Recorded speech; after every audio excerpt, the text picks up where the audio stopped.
तो आज हम लोग आ चुके हैं चेन्नई शहर में, जो कि भारत के तमिलनाडु राज्य की राजधानी है। इस शहर की सुंदरता को देखने से पहले ही मुझे देखने को मिली यहाँ के पुलिस वालों की क्रूरता। यहाँ के लोगों का छोटी छोटी बातों में आपस में ही झगड़ जाना। मैंने चेन्नई शहर के बारे में जितना अच्छा सुना था, उससे कहीं ज़्यादा यहाँ के लोगों का मुझे गुस्सा दिखाई दिया। इन अच्छी और बुरी बातों के साथ में हम एक्सप्लोर करेंगे चेन्नई शहर को। मेरा नाम है संजय सिंह और आप लोगों का तहे दिल से स्वागत करता हूँ आपके अपने यूट्यूब चैनल चक्कू। तो अभी हम लोग हैं सेंट्रल चेन्नई रेलवे स्टेशन पे। आप लोगों को मेरे चेहरे पर थोड़ी सी थकान दिख रही होगी, क्योंकि मैंने दिल्ली से चेन्नई की यात्रा की है ट्रेन से, जो कि 48 घंटों की थी और जनरल बोगी में की थी। तो काफ़ी ज़्यादा रश होता है जनरल बोगी में और सीट कंफर्म नहीं होती है, तो इस वजह से थोड़ी सी दिक्कतें होती हैं। वो सारी दिक्कतें आपको मेरे चेहरे से देखने को मिल रही होंगी। चेन्नई शहर में मुख्यतः 3 बड़े रेलवे स्टेशन हैं, जहाँ पर बड़े बड़े शहरों से ट्रेनें आती हैं, जिसमें से पहला है चेन्नई सेंट्रल रेलवे, जो कि सबसे बड़ा है और यहीं पर आकर मैं उतरा था। तो सबसे पहले मैं निकल जाता हूँ इस शहर की सुंदरता को खोजने के लिए। रोड को क्रॉस करने के लिए रोड के नीचे इस तरह के यहाँ पे टर्मिनल बनाए गए हैं, जहाँ से नीचे से होते हुए आप रोड को क्रॉस कर सकते हैं। तो रेलवे स्टेशन के बिल्कुल पास में ही यह मुझे खूबसूरत सी बिल्डिंग दिखाई देती है, जिसे रिपन बिल्डिंग के नाम से जाना जाता है। और वाइट कलर से ये पूरे को पेंट किया गया था, देखने में बहुत ही ज़्यादा आलीशान लग रही थी। और यह एक सरकारी इमारत है जो कि ग्रेटर चेन्नई कॉरपोरेशन को दी गई है, जिसे 1913 में बनाया गया था। और यह वर्ल्ड की दूसरी सबसे बड़ी कॉरपोरेशन बिल्डिंग है। इससे बड़ी जो है वो लंदन में बनी हुई है। तो चेन्नई शहर के मध्य से निकलते हुए इन घोड़े खच्चरों को देखते हुए मैं आगे बढ़ ही रहा था। अचानक मुझे कुछ पुलिस वाले दिखाई दिए, जो कि एक रेडी वाले को पीट रहे थे।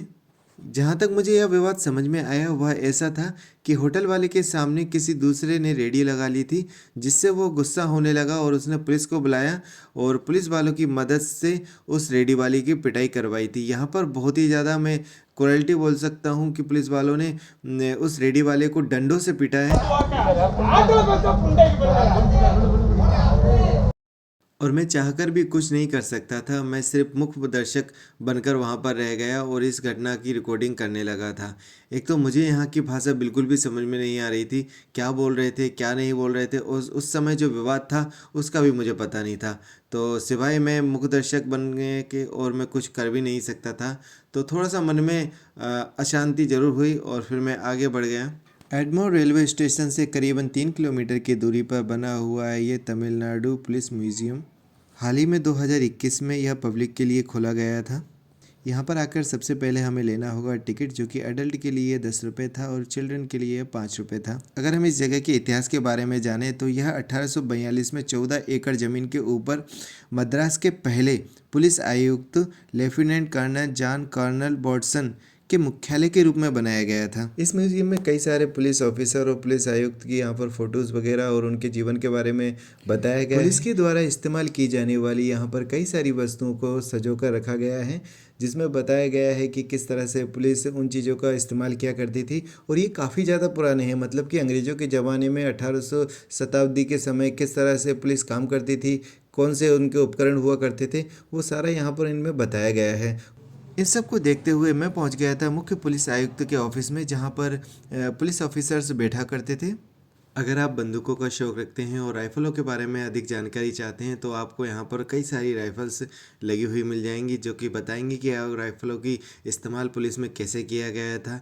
और इन सब में से जो मुझे सबसे अच्छी बंदूक लगी थी वो ये थी 303 की, जो कि बहुत ही ज़्यादा पॉपुलर थी और हर कोई लगभग इसके बारे में जानता ही होगा। इसका सटीक निशाने की वजह से ये बहुत ही ज़्यादा विख्यात है। किस तरह से पुलिस भीड़ को छितर बितर करने के लिए टीयर गैस गन का उपयोग करती थी, वो गन यहाँ पर लगी हुई है। ऐसे कई सारी इसमें गनें लगी हुई हैं। यदि आपको कैमरों के बारे में ज़्यादा नॉलेज नहीं है, तो आपको इस सेक्शन में ज़रूर आना चाहिए। यहाँ पर आपको बहुत पुराने पुराने कैमरे देखने को मिलेंगे। इवन मैं अभी आपको दिखाने वाला हूँ एक बहुत बड़ा कैमरा, जो कि मुझे खुद समझ में नहीं आया था कि इसकी फ़ोटोज़ वगैरह कैसे ली जाती हैं।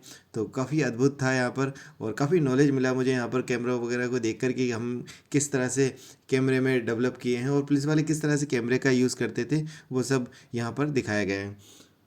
ये है वो बड़ा सा कैमरा जिसके सामने बैठ के फ़ोटो खिंचवाई जाती थी और ऐसा बताया जाता है कि इसके सामने कई घंटों आपको बैठना पड़ता था, तब जाकर ये फ़ोटो ले पाता था। म्यूज़ियम बिल्डिंग के सामने ही लगा हुआ था अशोक स्तंभ, जो कि हमारा राष्ट्रीय चिन्ह है, और इसी से सटक लगा हुआ था हमारा प्यारा तिरंगा। तमिलनाडु पुलिस म्यूज़ियम को विजिट करने के बाद में अब पास ही में बना हुआ था गवर्नमेंट म्यूज़ियम, तो वहाँ पर मुझे जल्दी से जाना था क्योंकि अभी समय हो चुका है और 5 बजे लगभग वो बंद हो जाता है। इतनी जल्दबाजी करते हुए दौड़ते हुए मैं वहाँ पहुँच तो टाइम से गया था, पर मुझे पता चला कि आज तो फ्राइडे है और फ्राइडे को यहाँ पर हॉलीडे होता है। तो अभी मैं म्यूज़ियम आया था, पर यहाँ पर आज हॉलीडे है तो बंद है, इस वजह से देख नहीं पाएंगे। पर ये बाहर से लुकने में किसी ऐसा है। म्यूज़ियम के अंदर जो बाहर के टूरिस्ट हैं उनको जाना अलाउड नहीं था फ्राइडे के दिन, बट अंदर जो पढ़ रहे हैं स्टूडेंट वो जा सकते थे। तो मैं ये सोच रहा था कि किस तरह से मैं अंदर जा सकूं। सामने ही मुझे कुछ लड़के दिखे जो कि एक स्कूटर वाले को मार रहे थे, तो झगड़ा देखने के लिए मैं वहाँ पर चला गया। चेन्नई में वाकई बहुत ज़्यादा गुस्से वाले लोग रहते हैं। तो अब मुझे प्लान बनाना था कि किस तरह से मैं म्यूज़ियम के अंदर जा सकूं, क्योंकि सिक्योरिटी गार्ड जो थे वहाँ के गेट पर वो तो मुझे अंदर जाने नहीं दे रहे थे। इसीलिए मैंने प्लान बनाया है दीवार फाड़ने का, मतलब कि दीवार को नागने का। तो दीवार नाग कर मैं म्यूज़ियम के अंदर पहुँच तो गया था, पर म्यूज़ियम के अंदर तो ताला लगा हुआ था, इसलिए हम सिर्फ बाहर से ही कैंपस देख सकते हैं कि किस तरह का यहाँ का कैंपस बना हुआ है। बिल्डिंग को देखकर यह पता लगाया ही जा सकता है कि ये काफ़ी पुरानी बिल्डिंग्स हैं जिनको अभी म्यूज़ियम में बदल दिया गया है। और सामने ही मुझे एक तोप भी दिखाई दी, तो तोप को भी देख लिया था मैंने। और यहाँ का जो माहौल है अभी बहुत ज़्यादा शांत है, चिड़ियों की चहचहाट थी यहाँ पर, तो बहुत ही अच्छा लगा यहाँ पर अंदर अगर म्यूज़ियम देख पाता मैं तो बहुत ही ज़्यादा अच्छा हो पाता। म्यूज़ियम के पास में ही एक चर्च बना हुआ था, तो टाइम तो मेरे पास में था, कैसे भी करके मुझे निकालना था, तो मैं चर्च में भी चला गया। और चर्च में पता नहीं क्या हो रहा था, कोई सेरेमनी चल रही थी। उसके बाद में मैं सीधे आ जाता हूँ और वापस स्टेशन के लिए जाता हूँ, पर रास्ते में ही मुझे पेट्रोल पंप के पास में कुछ लोग वापस से लड़ते हुए मिलते हैं।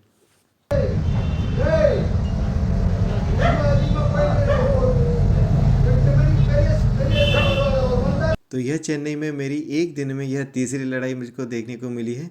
तो यहाँ पर कहा जा सकता है कि यहाँ का जो टेम्परेचर है वो काफ़ी ज़्यादा हाई रहता है, काफ़ी गर्म रहता है। तो यही कारण है कि यहाँ के लोगों का जो दिमाग है वो बहुत ज़्यादा गर्म रहता है, सातवें आसमान पर रहता है, लड़ने को बिल्कुल उतारू रहते हैं।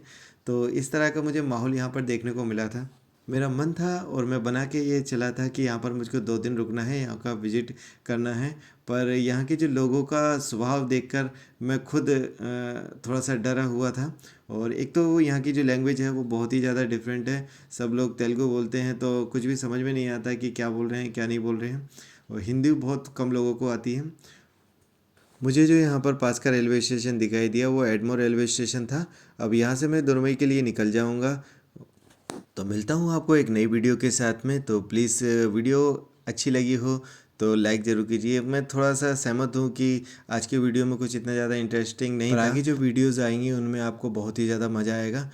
दुबई के जो खास मंदिर हैं जैसे मीनाक्षी मंदिर है वहाँ पर हम लोग जाएंगे। वीडियो को लाइक कीजिए और चैनल को सब्सक्राइब जरूर कीजिए। Thank you so much for watching.